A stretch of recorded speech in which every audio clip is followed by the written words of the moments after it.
आत्ता आपण ज्यांना साहित्यिकाचा त्रास आहे, कमरेचा त्रास आहे, त्यांच्यासाठी आपण एक स्ट्रेचिंगचा व्यायाम दाखवतोय. तुम्ही या आसनाचं नाव लक्षात ठेवायची गरज नाही, तुम्हाला कसं करता येईल याच्याकडे लक्ष द्या. ॲक्शन महत्त्वाचे आहे, परफेक्शन महत्त्वाचं आहे. परफेक्शन हळूहळू सवय होत जाते. आपल्याबरोबर श्रीहरी कुलकर्णी सर आहेत, त्यांच्यासोबत आपण एक स्ट्रेचिंगचा व्यायाम करून घेतोय.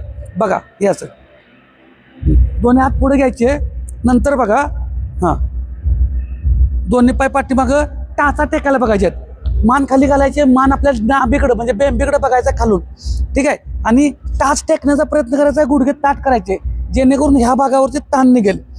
पिंडरी, हॅमस्ट्रिंग ह्याच्यामधून जे नस आकडल्या तुम्हाला त्रास होत असतो त्या नसेचा ताण काढायचा, थोडक्यात लक्षात ठेवा. आणि हा कमरेचा भाग, इथून हा ताण निघेल, जेवढं होईल तेवढं वरती हा भाग उचलायचा आहे आणि टाच टेकायचे आणि गुडघे ताट करण्याचा प्रयत्न करायचा आहे. पहिल्या दिवशी जमलं असं नाही, हळूहळू प्रयत्न करा. 10 ते 15 सेकंद होल्ड करायचं, परत रिलॅक्स व्हायचं, रिलॅक्स, परत रिलॅक्स व्हायचं. असं 7 ते 10 रिपिटेशन सुरुवातीला करा.